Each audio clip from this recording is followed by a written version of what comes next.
तो एजुकेशन सबके लिए होना चाहिए, चाहे वो लड़की हो या लड़का हो, अमीर हो या गरीब, सबके लिए एजुकेशन होना चाहिए। Education is as necessary as oxygen. जो भी बच्चे गए हैं इस नॉर्थ ईस्टर्न स्टेट से, वो जिस भी फील्ड में गए हैं बहुत बेहतरीन काम करके दिखाया है, जो ये बताता है कि यहाँ के स्टूडेंट्स जो हैं वो किसी चीज़ से कम नहीं है, उन्हें अपॉर्चुनिटी मिलनी चाहिए। एक टीचर आपको कामयाबी का दरवाज़ा खोल के बता सकता है कि यही कामयाबी है। चल के आपको अपने पैरों पे जाना होगा, वहाँ हम लोग काम नहीं आ सकते हैं। तो गर्ल्स जिस फील्ड में गई उस फील्ड में लाजवाब काम की। दो फील्ड हम आपको बताते हैं। मेडिकल इंडस्ट्री में गई, मेडिकल हेल्थ केयर में। आज हेल्थ केयर की बैकबोन है फीमेल। 30% आपको वो पढ़ना है, बाकी आप पढ़िए चाहे नहीं पढ़िए, उसका सिलेक्शन पे बहुत ज़्यादा असर नहीं पड़ता है। तो आपको ये समझना पड़ेगा कि आपको ज़्यादा नहीं पढ़ना है, ज़्यादा नहीं पढ़ना है। क्या पढ़ना है, कितना पढ़ते हैं, ये मायने नहीं रखता है। मायने ही रखता है कि पढ़े क्या है। तो वो चीज़ों पे ज़्यादा ध्यान देना है।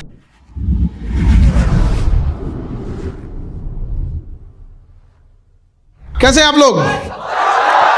तब कुछ बदलाव करना है कि नहीं?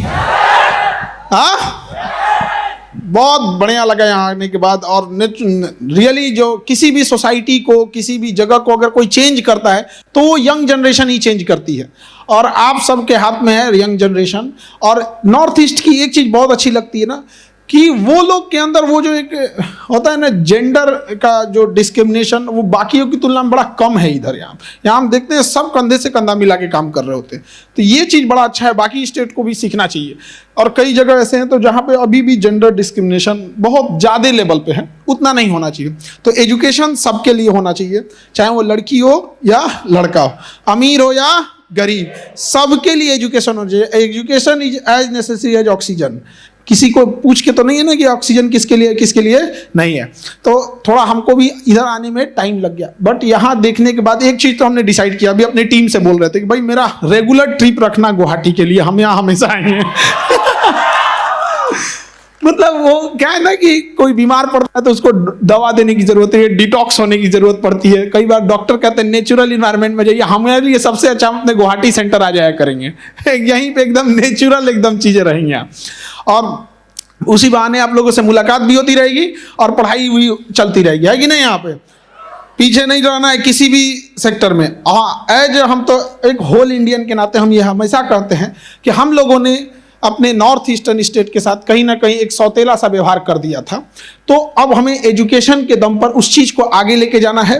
और मेन इंडिया और इसमें नॉर्थ ईस्ट में कभी भी कोई डिफरेंस नहीं रहना चाहिए अपॉर्चुनिटी के मामले में। और यहाँ से जो भी बच्चे गए हैं इस नॉर्थ ईस्टर्न स्टेट से, वो जिस भी फील्ड में गए हैं बहुत बेहतरीन काम करके दिखाया है, जो ये बताता है कि यहाँ के स्टूडेंट्स जो हैं वो किसी चीज़ से कम नहीं है, उन्हें अपॉर्चुनिटी मिलनी चाहिए। और ये बेहतर भी है कि आपके पास हम लोग प्रोवाइड कराएंगे हर वो अपॉर्चुनिटी जिसके आप हकदार बनते हैं, चाहे वो आपके किसी भी एग्जामिनेशन के लिए हो। लेकिन एक चीज़ हमेशा याद रखिएगा, जितने स्टूडेंट हैं एक चीज़ हमेशा याद रखना बाबू, एक टीचर आपको कामयाबी का दरवाज़ा खोल के बता सकता है कि यही कामयाबी है। चल के आपको अपने पैरों पे जाना होगा, वहाँ हम लोग काम नहीं आ सकते हैं। हम बस आपको एक रास्ता दिखाते हैं कि ये सबसे शॉर्टकट रास्ता है, इधर से जाइए आप लोग को। बट आप लोग क्या होता है, देखिए हम लोग की ज़रूरत कब पड़ती है, एक टीचर्स की, एक ट्यूशन कोचिंग की ज़रूरत क्यों पड़ती है? क्योंकि जब आपको हम लोग ऐसे छोड़ देते हैं ना, आप हर वो चीज़ पढ़ने लगते हैं जो शायद एग्जाम के लायक है और शायद एग्जाम के लायक नहीं भी है। बट जब हम लोग आपको गाइड करते हैं तो बताते हैं, देख बाबू, इधर बिना मतलब का तुम लोग यहाँ पे मेहनत कर रहे हो, ये रास्ता ठीक नहीं है, ये बेस्ट होगा, आप इस तरह से पढ़िए। जैसे एक प्लेन एरिया में कोई रहने वाला इंसान है, उसको आप यहाँ माउंटेन पे, हिल पे चढ़ाने को बोलो, वो बेचारा थक जाएगा, बिना मतलब किधर किधर जाने लगेगा। लेकिन जो इस हिली एरिया का होगा उसे प्रॉपर आइडिया होगा कि किस डायरेक्शन से जाएंगे, कैसे जाएंगे, तो आप अपने ज़्यादा सर एनर्जी बचा के और जल्दी पहुँच सकते हैं। तो हम लोग का भी रोल इतना ही होता है। लेकिन आप एज ए स्टूडेंट, किसी भी स्टूडेंट जो सफल होता है, सक्सेस होता है, उसके पीछे 3 बड़े कारण होते हैं। एक उसके गार्जियन यानी उसके पेरेंट्स या जहां वो रह रहा है उसका एरिना कैसा है, इन्वायरमेंट कैसा है, लोग पढ़ने में सपोर्टिव है कि नहीं है। और यही चीज़ खराब हो गया लड़कियों के साथ, उनके साथ यही वाला नहीं होता था। गार्जियन उन्हें पढ़ने ही नहीं देते थे, थोड़ी सी बड़ी क्या हुई, उसको शादी ब्याह करा देंगे, उसको घर में, उनको रहता था कि घर में काम करने के लिए रख दिया गया, बेचारी दिन भर खाना बनाएगी लोगों के लिए, घर को साफ सुथरा रखेगी, लोगों के कपड़े, अपने पूरे फैमिली मेंबर के कपड़े वपड़े सब चीज़ सही रखना। और मेल जो होते थे, मेल लड़के 8 घंटा ड्यूटी करके आते थे और कहते थे कि तुम तो घर ही में रहती हो। अरे बेवकूफ लोग, घर की ड्यूटी 24 घंटे की होती है। अपनी मम्मी से पूछ के देखना कितने घंटे की ड्यूटी होती है, 24 घंटे की। और एक माँ जितना घर के लिए कर देती है ना, अगर कोई कमा के उतना काम करने के लिए कोई सर्वेंट रखे तो उसकी 80% सैलरी उसी में चली जाएगी, जबकि कितना मेहनत करते। तो जो घर का माहौल होता है वो पढ़ाई के लिए बहुत ज़रूरी होता है। तो इत्तेफाक से अनफॉर्चुनेटली फीमेल्स को ये वाला नहीं मिला था, बट अब समाज जो है अब इस चीज़ में प्रोग्रेसिव बन रहा है। क्यों आप पता है आखिर समाज को ऐसा क्या, कौन सा फूल सूंघ लिया कि उसको लगने लगा कि लड़कियों को भी पढ़ाना चाहिए? ये समाज इतना जल्दी किसी को एक्सेप्ट करने वाला नहीं है यहाँ पे। हाँ, सुकरात को जहर पिलाने वाला समाज, गांधी को गोली मारने वाला समाज, ईसा मसीह को सूली पे टांगने वाला समाज, सीता मैया पे उंगली उठाने वाला समाज, उनको अग्नि परीक्षा पे बैठाने वाला समाज, आखिर इसको हुआ क्या कि नहीं, लड़कियों का भी डेवलपमेंट होना चाहिए, उनका भी एजुकेशन होना चाहिए। इतना आराम से तो नहीं एक्सेप्ट किया होगा, कुछ ना कुछ तो हुआ होगा। तो गर्ल्स जिस फील्ड में गई उस फील्ड में लाजवाब काम की। 2 फील्ड हम आपको बताते हैं। मेडिकल इंडस्ट्री में गई, मेडिकल हेल्थ केयर में। आज हेल्थ केयर की बैकबोन है फीमेल। आज किसी हॉस्पिटल में जाके देखिएगा, मेजॉरिटी आपको नर्सिंग स्टाफ जो मिलेंगे वो कौन मिलेंगे? लेडीज मिलेंगी। और कोई हॉस्पिटल से पूछेगा कि आपका बैकबोन क्या है, डॉक्टर या अच्छी नर्सिंग सिस्टम, तो यही बोलेगा नहीं भैया, डॉक्टर का तो काम होता है कि भाई उतने ऑपरेशन करके उसके अंदर से जो भी खराबी थी ऑपरेशन करके निकाल दिया। अब उसको रिकवर करने में डॉक्टर नहीं आता है, वो बस आप 24 घंटा रहिएगा, एक बार 4-5 आदमी के बीच में आएंगे राउंड पे, और भाई ठीक हो, दवा टाइम से ले रहे हो? हाँ। अरे भैया उसका बाकी सारा हेल्थ का ध्यान कौन रखती है? नर्स। तो वहां लड़कियों ने जबरदस्त काम किया। और एविएशन इंडस्ट्री में जब फीमेल की एंट्री हुई तो पूरा रैपिडली चेंज कर दी। और आपको जान के ताज्जुब होगा कि दुनिया में सबसे ज्यादा फीमेल अगर किसी एविएशन इंडस्ट्रीज को कंट्रोल करती है तो इंडिया में सबसे ज्यादा फीमेल पायलट्स, एयर होस्टेस, ये सबसे ज्यादा है। और उसमें नॉर्थ ईस्ट का तो योगदान ऐसा हो ही नहीं सकता है कि ना हो यहाँ पर, यहाँ से। तो इन्होंने लगा समाज को कि नहीं भाई, इन्हें हमने बिना मतलब का पीछे कर रखा था। इसलिए समाज ने समझा कि नहीं भाई, इन्हें अगर मौका दिया जाएगा तो सच में चेंज करके ले आएंगे। तो आज जो सोसाइटी आपके लिए खड़ी हो रही है ना, वो केवल इसलिए क्योंकि आपने वो करके दिखाया है। तो अब इसको और बेहतर करके दिखाना है, इसको और ज्यादा, ताकि हम लोग को कहीं से कोई ना रोक सके। तो एक जो घर का इन्वायरमेंट होता है वो, दूसरा एक आपके टीचर, आपके इंस्टीट्यूशन का कितना एफर्ट है। पहला हो गया आपके सफलता में एक घर का इन्वायरमेंट, तो जो गार्जियन है कम से कम इस पे ध्यान देंगे कि घर का इन्वायरमेंट ऐसा रखें। दूसरा होता है इंस्टीट्यूशन का क्या योगदान है। इंस्टीट्यूशन आपको क्या करता है कि अच्छे लेवल के क्वेश्चंस, अच्छे लेवल की प्रैक्टिस से जो टॉपिक आप नहीं समझ पाते हैं उसको एक्सपीरियंस के दम पे, जो टीचर्स के पास एक्सपीरियंस होता है वो एक्सपीरियंस के दम पर आपको बेहतर ढंग से समझा देते हैं। वो ये बताते हैं कि ये ज़्यादा इंपॉर्टेंट है, ये कम इंपॉर्टेंट है। देखो, इसको पढ़ोगे तो क्वेश्चन जरूर आएगा, बट ये बहुत ज़्यादा टाइम किल कर देगा। उससे बेटर है कि इसे कम पढ़ो जिससे ज़्यादा सिलेबस हो। और आप कोई भी एग्जाम देख लो, कोई भी एग्जाम, 30% ऐसा सिलेबस होता है, टोटल सिलेबस का महज 30% होता है जो आपको सिलेक्शन दिलाता है, बाकी 70% टाइम पास कराता है। अगेन याद रखिएगा, कई बार आप देखते होंगे कोई बच्चा आया, आपको देखते होंगे यार तो उतना पढ़ता नहीं था, उतना अच्छा नहीं था, सिलेक्शन कैसे हो गया इसका? एक बच्चे, एक पटना में हमारे पास 9 जगह रिजल्ट हुआ था उसका, 9 जगह। वो मेरे पास आया, सर ज्वाइनिंग किस में करें? सोचिए, किसी को जॉब नहीं मिल रही है, 9 तो लेके आया तो आप, तो हम क्या ही बोलेंगे उसको? क्यों? क्योंकि एक इंस्टीट्यूट, एक अच्छा टीचर आपको वही बताता है कि देख बाबू, ये 30% सिलेबस पढ़, इसी से तुम्हारा सिलेक्शन होने वाला है। बाकी 70% सिलेबस ऐसे ही होता है। जैसे आप किसी बड़े होटल में खाना खाने जाइए या शादी ब्याह में किसी पार्टी फंक्शन में खाना खाने जाएंगे ना, 50-100 वेराइटी के खाने लगे रहते हैं। खाना लगा होता है, क्या सब खा के आते हैं? पेट किससे भरता है?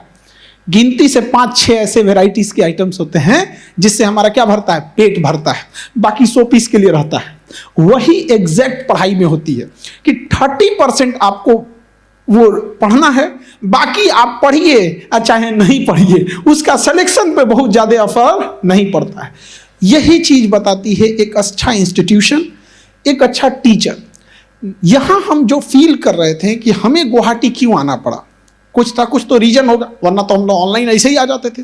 तो हमें जब यहाँ पता चला तो बहुत सारे इंस्टीट्यूशंस ने बताया गया, हम जब यहाँ भेजे सर्वे टीम को तो कहा कि सर बच्चों के साथ एक नाइंसाफी हो रही है कि इन्हें टीचर्स दिखाए जाते हैं कोई और यहाँ कहीं टाई अप करके और किसी दूसरे टीचर को लगा दिया जाता है कि पढ़ाओ। क्योंकि ये तो पूरा गड़बड़ बात है। ये तो दवा के अंदर कवर कुछ और रहेगा, दवा कुछ और रहेगी, बीमारी सही होने की जगह और खराब हो जाएगी। भाई अगर आपको किसी दूसरे टीचर से पढ़वाना है तो आप उसको बताओ कि भैया हम इस टीचर से पढ़ाएंगे। तो हमें लगा कि ये सर्वे टीम ऐसे ही बोल दी होगी, तो हम डायरेक्ट ही सोचे कि कुछ बच्चों से यहाँ से मिले। तो कुछ बच्चों से हम मिले, कुछ से प्रयागराज में मिले, कुछ को दिल्ली में मिले, ज़्यादा दिल्ली में मिले। तो हम कहें कि भाई तुम लोग एक बात बताओ यार, इतना दूर आ गए पढ़ने के लिए, नॉर्थ ईस्ट से, और दिल्ली का डिस्टेंस काफ़ी दूर है, और फाइनेंशियल प्रॉब्लम भी जिनके पास है वो तो जा भी नहीं पाते हैं, एक्सपेंस भी बहुत भयानक होता है, एक्सपेंस भी क्या हो जाता है, ज़्यादा हो जाता है। और कई बार हमको देखते हैं, हमको सबसे खराब लगता है कई बार भेदभाव हो जाता है उनके साथ, ये सबसे खराब लगता है यार। इनके ऐसी कोई लड़ाई है जहाँ पे यहाँ के सैनिकों ने भाग न लिया हो। तो हम पूछे कि क्यों आते, तो कहा सर देखिए वहाँ पे भी इंस्टीट्यूशन गए, बट उन इंस्टीट्यूशंस ने मतलब आईफोन के डब्बा में नोकिया पकड़ा दिया। हम कहे कि भाई आईफोन के डब्बा में नोकिया पकड़ा दिया मतलब कि उसने दिखाया कुछ और पढ़ा दिया कुछ। इसलिए हमने सोचा कि हम यहाँ चलते हैं, बिना डब्बा का मोबाइल देंगे, देख लो भैया कौन सा है। कोई कवर नहीं। तो जो टीचर्स, जो इंस्टीट्यूशन, जो मटेरियल, जो स्टडी मटेरियल दिल्ली सेंटर पे होगा, जो प्रयागराज सेंटर पे होगा, जो पटना सेंटर पे होगा, जो देहरादून सेंटर पे होगा, वही आपके भी गुवाहाटी सेंटर पे भी वही होगा। रोटेशन में वही टीचर आएंगे। अब आप ये नहीं कह सकते कि हमें दिल्ली वाले टीचर वहाँ हैं, यहाँ नहीं है। समझ में आ रहा है कि नहीं आ रहा है? तो अब हमको जो बताया था उन लोगों ने, हम उस हिसाब से किए। क्या ऐसा यहाँ है इस सब टाइप की चीज़ें, मतलब इंस्टीट्यूशन में यहाँ पे, तो वो चीज़ें जो अगर किसी को हो जाती है तो सच में प्रॉब्लम आएगी, क्योंकि माइंडसेट करके आएगा कुछ और पढ़ने लगेगा कुछ। तो आप लोग भी, जो हम लोग चाहते, आप लोग भी चाहते हैं कि दिल्ली स्टैंडर्ड और जो वहाँ का है उसी स्टैंडर्ड पे पढ़ाई हो, ताकि आप लोग भी क्या करें, एक अच्छा रैंक ला सके। सबकी ख्वाहिश यही होती है। तो पहला हम आपको क्या बताए थे, आपके घर का एनवायरनमेंट, यानी माता पिता सबका। दूसरा, इंस्टीट्यूशन का योगदान। तो याद रखिएगा 30-40% सिलेबस पे आपको क्या करना है, पढ़ना है। पढ़ाई बोझ क्यों हो गई, कुछ तो रीजन होगा कि दुनिया बोलती है, माता पिता बोलते हैं कि बाबू पढ़। सब लोग बोलते हैं बाबू पढ़, बबनी पढ़, लेकिन न बाबू पढ़ने का नाम लेता है, न बबनी पढ़ने का नाम लेती है। आखिर रीजन क्या है भाई, भाग क्यों रहे हो इससे, है? कुछ तो रीजन होगा, है कि नहीं? सबको पता है कि पढ़ने से ही सफलता मिलने वाली, सब लोग सक्सेस होंगे किससे, एजुकेशन के दम पे, दूसरा कोई तो रास्ता है नहीं। तो आखिर क्या रीजन होगा, क्यों भाग रहे हैं लोग? तो समझिएगा ध्यान से क्या होता है। कई बार टीचर्स जो होते हैं उनका स्टैंडर्ड और थिंकिंग लेवल ज़्यादा होता है।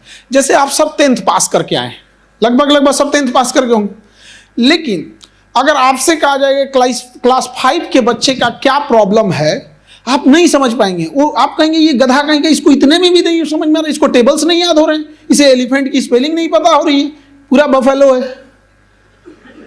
दिक्कत ये उसको बफेलो की भी स्पेलिंग नहीं पता चल रही है। बट आप समझिए, आप जिस स्टैंडर्ड पे हैं उस स्टैंडर्ड पर वो बच्चा नहीं है। तो होता क्या था ना कि कई बार टीचर्स को ये लगने लगता था कि जितना स्टैंडर्ड उनका है उतना एक स्टूडेंट का है। तो ऐसा नहीं होना चाहिए। टीचर्स को उस स्टैंडर्ड, टीचर के पास नॉलेज ज़्यादा है, उसको आराम से समझाया था कि स्टूडेंट समझ सके। इसके अलावे टीचर्स लोग में कई बार हम देखे हैं कि जो 30% मेन कोर सब्जेक्ट है, मेन फोकस एरिया है, उस पर फोकस कम करते हैं, और जो बाकी का सिलेबस है जिससे सवाल ना के बराबर आते हैं उस पर बहुत फोकस करने लगते हैं। तो बच्चों को समझ में नहीं आता है पढ़े किससे। तो बच्चे जब पढ़ने लगते हैं, अब जो सवाल बनाने जाते हैं, चाहे वो प्रैक्टिस सेट बनाए, मॉडल आंसर बनाए, या प्रीवियस ईयर का PYQ बनाए, उनको लगता है यार हमने इतना पढ़ा था, क्वेश्चन क्यों नहीं बन रहा है। तो मोटिवेशन क्या होता है, उनका डाउन हो जाता है। तो आपको ये समझना पड़ेगा कि आपको ज़्यादा नहीं पढ़ना है, ज़्यादा नहीं पढ़ना है। क्या पढ़ना है, कितना पढ़ते हैं ये मायने नहीं रखता है। मायने ही रखता है कि पढ़े क्या है। तो वो चीज़ों पे ज़्यादा ध्यान देना। अदरवाइज में जब टाइम खत्म हो जाता है तो कोई फायदा ही नहीं है पछता के। क्या करिएगा, और याद रखिएगा कि जो ड्रॉप लेते हैं बच्चे, ड्रॉपर होते हैं, चाहे वो किसी चीज़ में ड्रॉपर लो, चाहे कोई जेई ड्रॉपर हो, नीट ड्रॉपर हो, या किसी का यूपीएससी में ड्रॉप लेना है, यूपीएससी का ड्रॉपर स्टूडेंट हो, ड्रॉपर को ऐसा लगता है कि हम नेक्स्ट टाइम कर देंगे, लेकिन नेक्स्ट टाइम पे उनका मोटिवेशन डाउन हो जाता है। नेक्स्ट टाइम पे मोटिवेशन डाउन होगा। याद रखिएगा, हमेशा जो फर्स्ट टाइम पे पढ़ रहे होते हैं उनका थोड़ा सा मोटिवेशन लेवल ठीक होता है। सेकेंड टाइम पे ना कई बार इंसान को अपना चेहरा छुपाना पड़ जाता है, कई बार लोग पूछने लगते हैं क्या हुआ क्या नहीं हुआ। तो ये एक अच्छा इंस्टीट्यूशन आपको गाइड करता है। कई बार क्या होता है कि हमारे पास अगर कोई बुकलेट आता है कि ये बच्चों को देना है, जैसे 100 पेज का आया, तो हम उनको 100 पेज का जो बुकलेट होती है पूरी टीम को लगाते हैं। हम कहते हैं इस 100 पेज को आप 40 पेज में करो, लेकिन क्वालिटी और जो उनका प्रैक्टिस लेवल होना चाहिए उसमें कमी नहीं आना चाहिए। तो ये कैसे होगा सर? हम कहे चल 40 मत कर, तुम 60% करके दे, हमको 40% बाहर करो। तो 40% बाहर होने के बाद फिर समझ में आता है कि जो क्वालिटी है, जो स्टैंडर्ड ऑफ क्वेश्चन है, वो तो कम नहीं हुआ। तो जब देखने के बाद फिर हम उनसे पूछते थे ये 40% बिना मतलब काहे मेहनत करा रहे थे उससे। हमें अगर उसे 2 ऐसे क्वेश्चन दें जिसमें 10 कंसेप्ट आ सके, या हम उसे 10 क्वेश्चन कराएं जिसमें एक एक कंसेप्ट आए, तो 10 क्वेश्चन पढ़ेगा तो उसको कितने कंसेप्ट क्लियर होंगे? 10। और उससे बेटर है ना कि एक ऐसा क्वेश्चन डिराइव किया जाए जिसमें ऑलरेडी 5 कंसेप्ट उसी में मिल जाए, फिर दूसरा बनाए जिसमें 5 कंसेप्ट, उसको कितना लगेगा? 2 ही क्वेश्चन। तो जब वो टाइम बचेगा ना, उसके पास रिवीजन करने का टाइम आएगा, तो वो 10 क्वेश्चन सॉल्व करने के टाइम भागेगा, अरे बाप रे बाप 10 क्वेश्चन बनाने हैं। और इसमें 2 में से कहेगा चल एक भी बना लेते हैं। आप सोचिए 2 में से एक भी बना लिया ना तो कितना हो जाएगा? 5 कंसेप्ट उसका क्लियर हो जाता है। तो ये बहुत मायने रखता है, और ये सब चीजें आप अपने मन से नहीं कर पाते हैं, और ये एक्सपीरियंस पे भी डिपेंड करता है कि कौन टीचर कितने साल से पढ़ा रहे हैं। अब हम लोग के पास तो 15 साल 20 साल 10 साल इस टाइप के एक्सपीरियंस वाले टीचर हैं, तो उन लोग को यही काम करते करते बूढ़े हो गए लोग, उनको यही बताते बताते कि यहाँ पढ़ना है यहाँ छोड़ देना है। तो 2 चीज तो हमने आपको बता दिया, गार्जियंस का यानी घर का इन्वायरमेंट, और एक इंस्टीट्यूशन का रोल। तीसरा जो सबसे अच्छा आता है, सबसे बड़ा होता है, वो आपका रोल। आप क्या कर रहे हैं? नहीं समझे? आप क्या कर रहे हैं? हम खाना कितना भी अच्छा बना दे, समझ में क्या, खूब अच्छा क्लीन बनाए, हाइजीन बनाए, खूब अच्छा खाना बना के परोस दे, सामने वाला बोले व्रत है हम, यार क्या ही पहले बताता यार नहीं बनाते हम, व्रत बोल दिया है तो नहीं ना खाएगा वो। तो हम लोग की भी कोशिश, आप समझिए, हम लोग चाहे लाख मेहनत कर दे, आपको अच्छे कंटेंट्स ले आके दे दे, आपको दिल्ली कोटा, जो आज एजुकेशन के हब, अब तो कोटा रहा नहीं, मतलब तो कोटा धीरे जो सोसाइटी कैपिटल बन गया था वहाँ पे ना, कोटा में बड़ा खराबी हो गया था कि जो बच्चे टॉप करके आते थे, जो बच्चे ऑलरेडी क्रीम स्टूडेंट थे, उनको साइड ले गए, तुम पढ़ भाई, तुम पढ़, तू रिजल्ट देगा भाई, वो ऐसे भी दे देगा, बोर्ड टॉपर है, डिस्ट्रिक्ट टॉपर है, वैसे बाकी तुम लोग बिजनेस वाला है। हॉस्टल चलना है भाई, मेस चलना है, किताब की दुकानें चलनी है, फोटोकॉपी चलना है, तुम्हारा कपड़ा सिलाएगा, यहाँ पे बीमार पड़ेगा, इंजेक्शन लगेगा, पूरी इकोसिस्टम चला रहा है भाई, तुम चलते रहो यार। तो होता क्या था, वो तो रिजल्ट दिखते थे बट ये नहीं दिख पाता था। और उसके अलावे क्या हुआ कि इतनी हाई फीस थी, इतनी हाई फीस थी कि जब कोई लोन लेकर अपनी पूरी बचत का, सेविंग का पैसा खर्च करके, कुछ गिरवी रख के जब जाता है, उसके बाद जब वो फेल होता है तो केवल फेल नहीं होता है, वो साथ में डिप्रेशन लेके आता है। और जिस समय आपको खुले मन से अपनी पढ़ाई पे ध्यान देना चाहिए, एक इंस्टीट्यूशन पैसा ज़्यादा कमा सके, इस वजह से आपको फ्री में एक तो डिप्रेशन चिपका देता है। अब आपको लगता है कि अब हमको तो तैयार पढ़ना बहुत ज़रूरी है, यहीं से बच्चा और